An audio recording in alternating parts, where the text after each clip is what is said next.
आइए देखते हैं आज 14 अक्टूबर 2020 की खास खबरें। प्रधानमंत्री नरेंद्र मोदी ने कहा, मेरी सरकार किसानों की आमदनी बढ़ाने के लिए दृढ़ संकल्प है।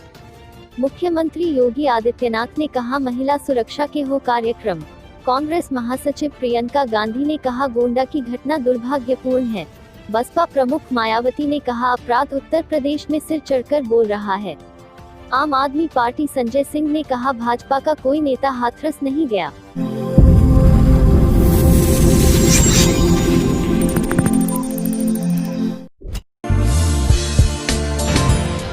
मॉरल जगाना है, भारत बनाना है, भारत बनाना है।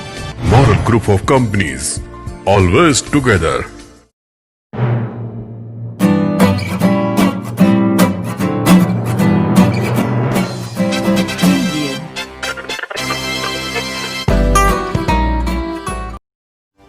आइए देखते हैं प्रताप सिंह और निखिल मिश्रा की यह रिपोर्ट। उत्तर प्रदेश के गोंडा जिले में दरिंदगी की घटना सामने आई है। यहां सोमवार को 3 बहनों पर तेजाब से हमला किया गया। ये तीनों ही नाबालिग हैं। एक की उम्र 8 साल, दूसरी की 12 साल और तीसरी की 17 साल बताई जा रही है। अरे जी हाँ सर, क्या मामला है सर? थाना परसपुर क्षेत्र में पस्का कस्बा पड़ता है, वहाँ पे बीती रात अर्ली मॉर्निंग एक घटना हुई है, जहाँ पे एक घर में फर्स्ट फ्लोर से सो रही 3 बच्चियों के ऊपर केमिकल से अटैक हुआ है। ये केमिकल क्या है, अभी डॉक्टर्स इसकी छानबीन कर रहे हैं। जैसी जानकारी होगी आप मेडिकल रिपोर्ट में बताएंगे। इनका यहाँ इलाज चल रहा है। तीनों की स्थिति ठीक है। गवर्नमेंट हॉस्पिटल के तरफ से पूरी इलाज की व्यवस्था यहाँ पे की गई है। एक की बर्न इंजरी, जो सबसे बड़ी बच्ची है, उसकी बर्न इंजरी लगभग 30% के आसपास बताया जा रहा है। एक की 20% और एक की 5 से 7% के आसपास बताई जा रही है। इलाज चल रहा है। इनके परिजनों से बात हुई है। इनका अभी तक किसी पे शक नहीं है। इनको अभी इसके बारे में जानकारी नहीं है कि कौन किया जा सकता है।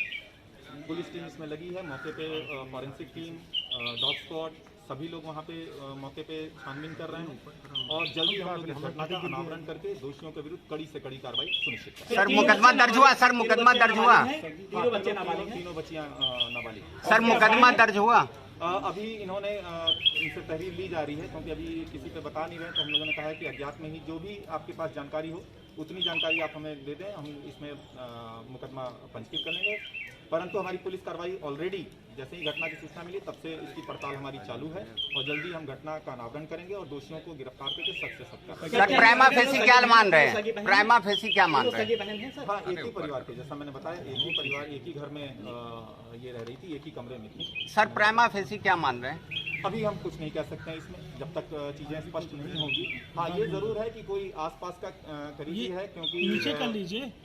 कोई चूंकि छोटा कस्बा है, आसपास का ही कोई मामला ऐसा प्रतीत होता है। जल्दी हम लोग इसको क्लियर करके दोषियों के विरुद्ध कड़ी कार्रवाई करेंगे। Thank you. आइए देखते हैं फैज अहमद की यह रिपोर्ट।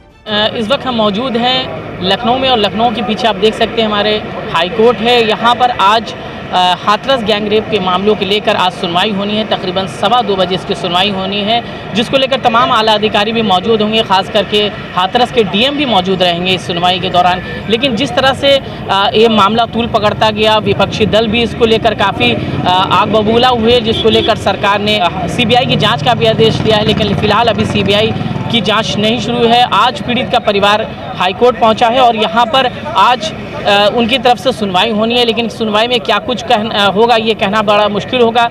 अभी अब से कुछ देर बाद पीड़ित का परिवार आएगा, उनसे हम बातचीत करने की कोशिश करेंगे और जानने की कोशिश करेंगे क्या कुछ सुनवाई हो, किस तरह से जो अदालत में जिस तरह से सुनवाई है, क्या उनको लगता है कि उन्हें इंसाफ मिलेगा नहीं। लेकिन कोर्ट में सुनवाई हुई है कि पीड़ित परिवार को स्वमोटो से बयान दिया था, इसको बुलाया है। पीड़ित परिवार को बुलाया गया और उस परिवार के सभी सदस्यों ने अपनी बात कोर्ट में रखी है।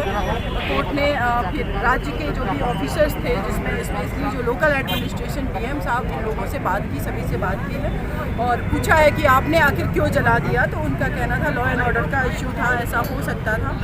तो कोर्ट का सीधा सा कहना है कि लॉ एंड ऑर्डर ठीक करना आपका अधिकार है, लेकिन किसी की डेड बॉडी को इस तरीके से आप नहीं जला सकते परिवार की अनुमति के बिना। तो बहुत सारे राज्य का कहना है कि हमारे पास बहुत सारे प्रूफ हैं कि वहाँ लॉ एंड ऑर्डर फेल हो सकता था। ये सब हम कोर्ट में प्रोड्यूस करेंगे।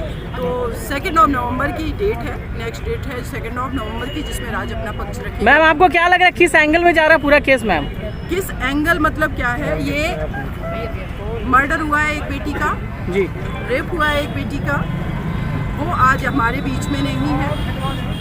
मरने के बाद, हमारे देश के अंदर किसी की मृत्यु के बाद लोग कहते हैं कि कोई अगर दुश्मन भी होता है वो भी उसको सम्मान देते हुए पीछे 4 कदम चलता है। लेकिन इन लोगों ने अदर लोग क्या सम्मान देने आएंगे, उस बेटी से उसका सम्मान छीना, उसके परिवार से, उस बेटी के परिवार से उसके बेसिक राइट्स छीन लिए, उसके परिवार को उसका चेहरा नहीं दिखाया और कैरोसिन डाल करके जला दिया।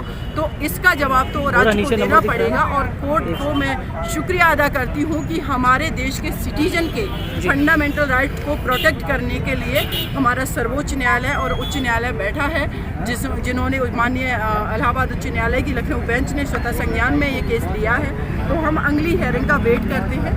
2 नवंबर है, राज्य जो पक्ष रखेगा, फिर पीड़ित परिवार अपना। आपसे थोड़ी देर पहले आपने सीमा कुशवाहा जी में मौजूद थी और तमाम वकील भी मौजूद थे। पीड़ित पक्ष की तरफ से सीमा कुशवाहा जी ने पत्रकारों के सवालों का जवाब देते हुए कहा कि जो अगली जो तारीख है वो 2 तारीख है, अगली हायरिंग की जो डेट है।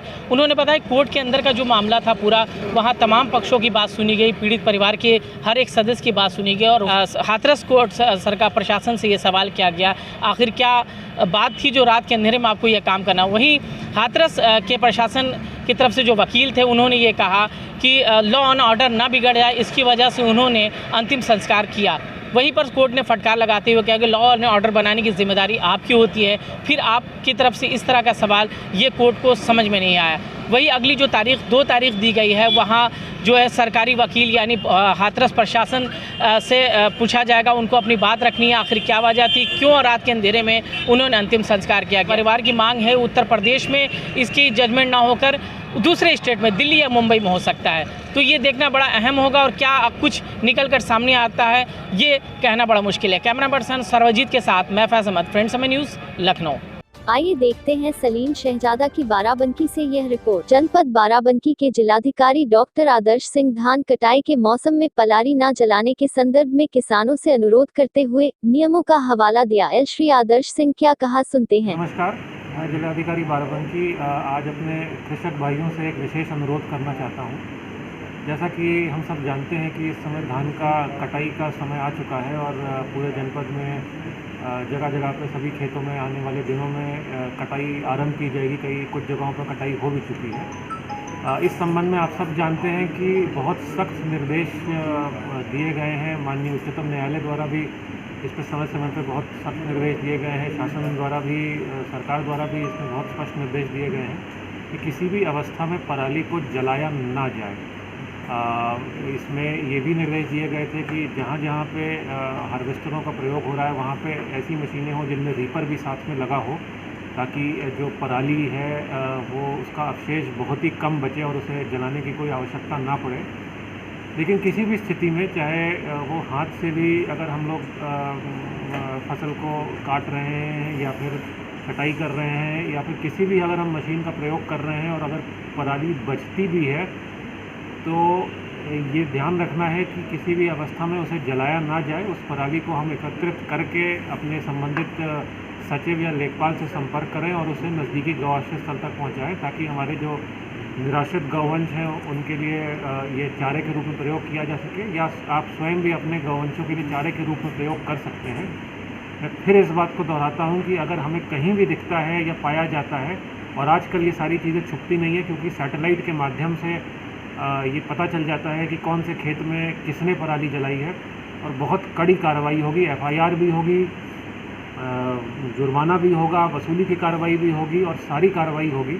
तो उससे बचा जाए और किसी भी अवस्था में पराली ना जलाया जाए, ये मैं अनुरोध अपने सभी कृषक भाइयों से आज करना चाहता हूँ। धन्यवाद। आगे देखते हैं सोनिया पाहवा की यह रिपोर्ट। लखनऊ। बीजेपी कार्यालय के बाहर आत्मदाह के प्रयास के बाद हरकत में दिखी पुलिस।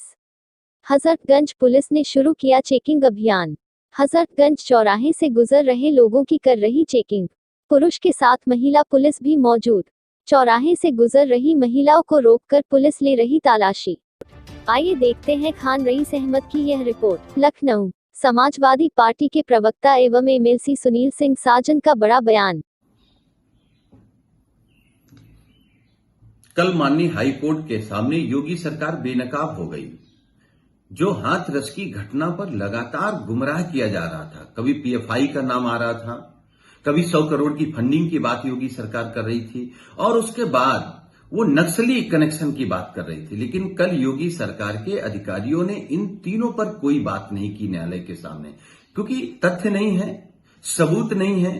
केवल योगी सरकार हाथरस पर देश को, देश की मीडिया को और माननीय न्यायालय को गुमराह कर रही थी। जिस तरीके से माननीय न्यायालय ने कल फटकार लगाई है डीएम को, कहा वो बेटी अगर अमीर परिवार की होती तो आप जला देते, और जो एडी लॉ एंड ऑर्डर जिन्होंने बयान दे दिया था कि बलात्कार नहीं हुआ, जब उनसे कल माननीय न्यायालय ने पूछा कि आपको कैसे मालूम कि बलात्कार नहीं हुआ, रिपोर्ट आ गई थी, तो सबके सन्नाटे पड़े हुए थे। योगी सरकार का जाति चेहरा, योगी सरकार का अपराधियों को संरक्षण, योगी सरकार को, बलात्कारियों को, दरिंदों को बचाने वाला चेहरा कल माननीय न्यायालय के माध्यम से देश के सामने आ गया है।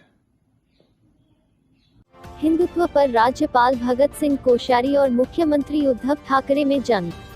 कोर्ट में लंबित मामलों में मीडिया की टिप्पणियां नुकसानदायक है।